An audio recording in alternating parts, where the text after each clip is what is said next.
बोले सिद्ध धर्म स्वयं भगवान है, इसीलिए भगवान को धर्म का विग्रह कहा। श्रीमद् वाल्मीकि रामायण में महर्षि वाल्मीकि कहते हैं कि रामो विग्रहवान धर्मः, राम साक्षात धर्म के विग्रह हैं। धर्मस्य प्रभुरच्युतः, भगवान साक्षात धर्म है और मानव जीवन का यही परम लक्ष्य है, धर्म। साध्य धर्म का पालन करते हुए सिद्ध धर्म को हम प्राप्त कर लें, यही मानव जीवन का लक्ष्य है। साध्य धर्म क्या है? बोले संध्या वंदन, आचार विचार, आहार शुद्धि, मन शुद्धि, धर्म के विविध क्रियाकलाप जो शास्त्र में वर्णित हैं उनका यथाशक्ति पालन करते हुए साध्य धर्म के द्वारा अपने अंतःकरण को पवित्र करके उस सिद्ध धर्म परमात्मा को हम प्राप्त कर लें, यही मानव जीवन का लक्ष्य है। और इस लक्ष्य में हमारा मन अगर लगा तो हम उस लक्ष्य को पाएंगे। और उस लक्ष्य को दरकिनार करके दुनिया के नाशवान लक्ष्यों को पाने के लिए हम दौड़ते रहे और इसी में पूरा जीवन चला जाता है और एक दिन वो लक्ष्य भी नष्ट हो जाता है। वास्तव में मानव जीवन का लक्ष्य परम कल्याण, परमात्मा की प्राप्ति। गोस्वामी तुलसीदास जी कहते हैं कि नर तन कर फल विषय न भाई। हे भाई, इस मनुष्य जीवन का लक्ष्य विषयों का भोग नहीं। स्वर्गहु स्वल्पांत दुखदाई, विषयों का भोग तो स्वर्ग में भी मिलता है लेकिन वहां भी अंत में दुख ही होता है। इसलिए संसार का विषय तो कम है, स्वर्ग का विषय बहुत है, लेकिन स्वर्ग का विषय भी अंत में दुख ही देता है। इसीलिए बुद्धिमान व्यक्ति स्वर्ग की कामना नहीं करता। बुद्धिमान व्यक्ति, भक्त व्यक्ति, स्वाध्याय पारायण व्यक्ति मोक्ष की कामना करता है, भगवत प्राप्ति की कामना करता है। लोग बड़ी खुशी से कहते हैं हमारे पिताजी स्वर्गवासी हो गए। बोले स्वर्गवासी होना कोई बहुत अच्छी चीज नहीं है। स्वर्ग जाने के बाद फिर इसी संसार में आना पड़ता है। स्वर्ग में जाकर अपने पुण्य के फल को भोग कर वह बोले क्यों? बोले अब तुम्हारे पास पुण्य की पूंजी नहीं है, पुण्य की पूंजी खत्म हुई, अब तुम स्वर्ग में रहने के अधिकारी नहीं रहे। जैसे 5 स्टार होटल होता है, 5 स्टार होटल में जब तक आप बिल का भुगतान करते रहो तब तक आनंद लो, और बिल का भुगतान बंद हुआ बोले तब होटल में आप नहीं रह सकते, आपको हटना पड़ेगा वहां से। उसी प्रकार स्वर्ग में पुण्य के प्रभाव से जीव फल को भोगता है और जब पुण्य समाप्त हो जाता है तो क्षीणे पुण्य मर्त्यलोकम विशंति। भगवान कृष्ण कहते हैं अर्जुन, क्षीणे पुण्य, पुण्य के क्षीण हो जाने पर मर्त्यलोकम विशंति, इसी मृत्युलोक में फिर वो जीव चला आता है। देवता लोग उसको फेंक देते हैं, बोले जाओ दुनिया में फिर कर्म करो, फिर पुण्य बटोरो अगर स्वर्ग आने की इच्छा है। और इसी प्रकार जीव बार बार संसार में जन्म लेता रहता है, मरता रहता। पुनरपि जननम पुनरपि मरणम पुनरपि जननी का उत्तर दुनिया का कोई संस्थान नहीं दे सकता, इसका उत्तर तो धर्मशास्त्र ही दे सकता है। और इस ज्ञान को जानने के लिए धर्मशास्त्र की शरण में आना ही पड़ेगा, दूसरा कोई रास्ता नहीं।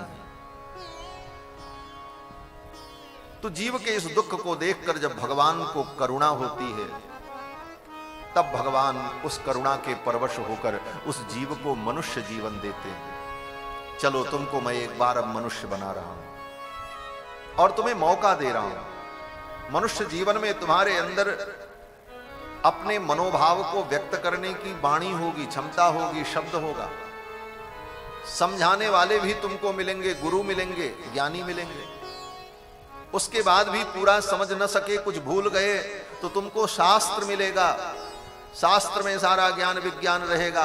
इन शास्त्र संसाधनों को मैं तुम्हें दे रहा हूं, शास्त्र दे रहा हूं, समझने की बुद्धि दे रहा हूं, समझाने वाले बुद्धिमान आचार्य मैं तुम्हें दे रहा हूं। अब इस मानव जीवन में इन चीजों को तुम समझ लो। और इसके बाद भी मनुष्य अगर नहीं समझता है तो वो आत्महत्यारा है। गोस्वामी तुलसीदास जी कहते हैं आत्मा हन गति जाए। इसीलिए जीव को आत्महत्या का पाप लगता है। मानव जीवन में आकर के अगर अपने कल्याण के विषय में विचार नहीं किया, इन विषयों का चिंतन नहीं किया, तो आप आत्महत्यारे हैं, अपनी ही हत्या आप स्वयं कर रहे हैं। आत्मा हन गति जाए, भगवान श्री राम कहते हैं। तो बंधुओं, लक्ष्य क्या है ये समझने की आवश्यकता। लक्ष्मण जी के नाम पर इतनी बात निकल आई, कहां से कहां तक की बातें हो गई। लक्ष्य को जानना बहुत जरूरी है। हम अपने लक्ष्य को जान जाएं और उस लक्ष्य में हम अपने मन को लगा दें। लक्ष्य को समझकर मन उसमें लगाकर उस लक्ष्य को पाने का प्रयास करते रहें, बाकी जीवन यात्रा भी चलती रहेगी। और वो लक्ष्य कौन है? बोले राम जी हैं। इसीलिए कहा कि तनते कर्म करहूं विधि नाना और मन राखूं जहां कृपा निधाना। शरीर से कर्म करते रहो, संसार का जो कर रहे हो, कमाओ खाओ, व्यापार कारोबार सब चलता रहे, कोई बात नहीं। शरीर से संसार के कर्म करो, लेकिन मन को अपने लक्ष्य में लगाए रखो। और लक्ष्य कौन है? बोले लक्ष्य भगवान है, राम जी। तनते कर्म करहूं विधि नाना, मन राखूं जहां कृपा। मन तो भगवान के चरणों में रहे, क्योंकि भगवान ही लक्ष्य है। और जिन्होंने अपने मन को अपने लक्ष्य में लगा दिया, उन्हीं का नाम लक्ष्मण। इसीलिए लक्ष्मण जी का चरित्र आपने सुना। लक्ष्मण जी जीवन में कोई काम नहीं करते। अरे कोई काम करते नहीं का मतलब वो कुछ करने लायक नहीं है, ऐसा नहीं है। लेकिन लक्ष्मण जी ने व्यक्तिगत रूप से कोई काम नहीं किया। न उन्होंने अपने लिए कोई घर बनाया, न अपने लिए कोई उन्होंने अलग कोई रास्ता निकाला, न उन्होंने कहीं का राज्य स्वीकार किया। भरत जी तो अयोध्या के युवराज, शत्रुघ्न जी मथुरा के राजा, कल आपने सुनाई। लेकिन लक्ष्मण जी ने कहीं का राज्य भी नहीं लिया। और तो और अयोध्या में रह करके लक्ष्मण जी ने कोई पद भी नहीं लिया। पद की कमी नहीं थी। अरे भाई, इतना बड़ा राज्य था अयोध्या का राज्य, राजा राम जी और युवराज, बोले युवराज भरत जी, बोले इसके बाद बोले महामंत्री का पद, सेनापति का पद, बड़े बड़े पद थे। लेकिन लक्ष्मण जी ने कोई पद नहीं लिया, कोई पद नहीं लिया, कोई प्रतिष्ठा नहीं ली, अलग से कोई महल नहीं बनाया, अलग से कोई अपना कारोबार नहीं किया, कुछ नहीं। लक्ष्मण जी ने अपने मन को केवल भगवान के चरणों में लगाया, कुछ नहीं। न राज्य न पद, किसी पद के पीछे लक्ष्मण जी नहीं भागे, क्योंकि लक्ष्मण जी जानते हैं दुनिया में जितना पद मिलेगा सब पद छूट जाएगा। प्रधानमंत्री का भी पद मिल जाए तो कई दिन रहेगा? 5 साल, 10 साल, 15 साल, हमेशा तो नहीं रहेगा। आप कहो ब्रह्मा का पद मिल जाए, बोले ब्रह्मा का पद भी अस्थाई नहीं है। ब्रह्मा का पद भी एक दिन छूट जाता है। ब्रह्मा की आयु पूर्ण होती है तो ब्रह्मा हट जाते हैं, नए ब्रह्मा आते हैं, उनको कार्यभार दिया जाता है। इंद्र का भी पद अस्थाई नहीं है, जो देवताओं के राजा इंद्र हैं। ब्रह्मा जी के एक दिन में सवेरे से शाम तक में 14 इंद्र बदलते हैं। ब्रह्मा के एक कल्प में 14 मनवंतर होता है और उसमें इंद्र बदल जाता है। इंद्र का पद भी अस्थाई नहीं। तो लक्ष्मण जी ने सोचा कोई भी पद मैं लूंगा तो वो पद सदा तो रहेगा नहीं। ऐसा पद लिया जाए जो पद सदा बना रहे। और वो पद क्या है? बोले वो पद भगवान का पादारविंद है, भगवान का चरणारविंद है। भगवान का चरणारविंद वो पद मिल जाए तो सदा के लिए मिल जाता है।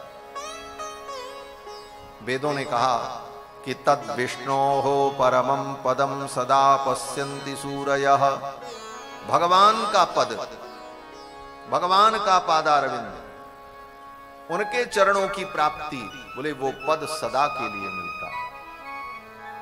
पहली बात, वो मिलता जल्दी नहीं है, बड़ी कठिनता से मिलता, लेकिन मिल जाए तो फिर वो पद छूटता नहीं। इसलिए लक्ष्मण जी ने भगवान के चरणों को ही सबसे बड़ा पद माना और भगवान के चरण को छोड़ करके दूसरी किसी वस्तु की कामना नहीं की लक्ष्मण जी।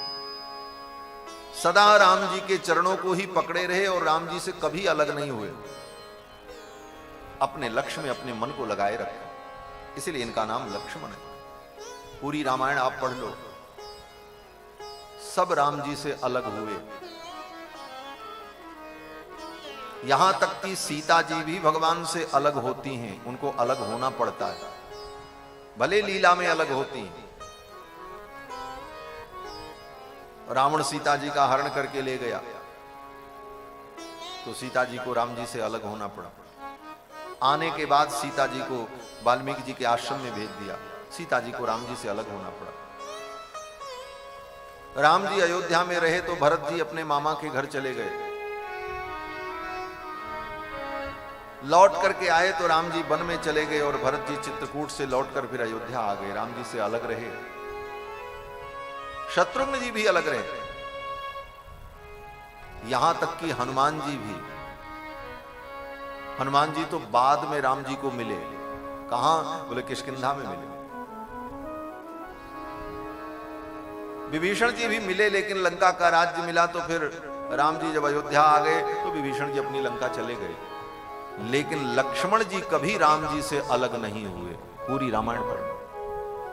राम जी अयोध्या से मिथिला गए तब भी लक्ष्मण जी साथ गए, आए तो वन में गए तो लक्ष्मण जी साथ गए। वन में जाने पर भी सीता जी का हरण हुआ, सीता जी भगवान से दूर गईं, लेकिन लक्ष्मण जी कहीं नहीं गए। लौट करके आने के बाद भी लक्ष्मण जी अयोध्या में प्रभु के साथ ही रहे, कभी लक्ष्मण जी भगवान से अलग नहीं हुए। क्यों? बोले अपने लक्ष्य को कभी लक्ष्मण ने छोड़ा ही नहीं, इसीलिए लक्ष्मण जी को जीवाचार्य माना जाता है। ये जीवों के आचार्य हैं और आचार्य के पद चिन्हों पर ही जीव को चलना चाहिए। यही रामानुज हैं, यही यतिवर हैं, यही यतिराज हैं, और इन्हीं लक्ष्मण मुनि के पद चिन्हों पर चल करके हम भी उस पद को प्राप्त कर सकते हैं जो निश्चित पद है, परम पद है। इसीलिए कहा संत्यज सकल मुपाया चरणम ब्रज रामानुज चरणौ शरणम। समस्त उपायों को छोड़कर रामानुज के पद चिन्हों पर चलो। भगवान श्री रामानुजाचार्य ने जो मार्ग बताया, क्या मार्ग? बोले सर्वधर्मान् परित्यज्य मामेकं शरणं ब्रज अहं त्वा सर्व पापेभ्यो मोक्षयिष्यामि मा शुचः। सब धर्मों को छोड़कर भगवान की शरण ग्रहण कर लो। और देखो, ये बात जब बता रहे हैं, कौन बता रहा है? भगवान कृष्ण बता रहे हैं ना गीता में, सर्वधर्मान् परित्यज्य मामेकं शरणं ब्रज। और इस बात को बताने के लिए कृष्ण को भी रामानुज बनना पड़ा। हाँ, कृष्ण भगवान कौन है? बोले रामानुज हैं। इनके बड़े भाई राम हैं, बलराम, और उनके अनुज हैं। इसलिए शरणागति का उपदेश तो किसी रूप में करेंगे तो रामानुज ही करेंगे, चाहे भगवान भी करें तो उनको रामानुज बनना पड़ेगा। रामानुज बनकर के ही उन्होंने इस शरणागति का उपदेश किया। सर्वधर्मान् परित्यज्य मामेकं शरणं ब्रज अहं त्वा सर्व पापेभ्यो मोक्षयिष्यामि मा शुचः। तो सब धर्मों को छोड़कर भगवान की शरण ग्रहण करें, क्योंकि भगवान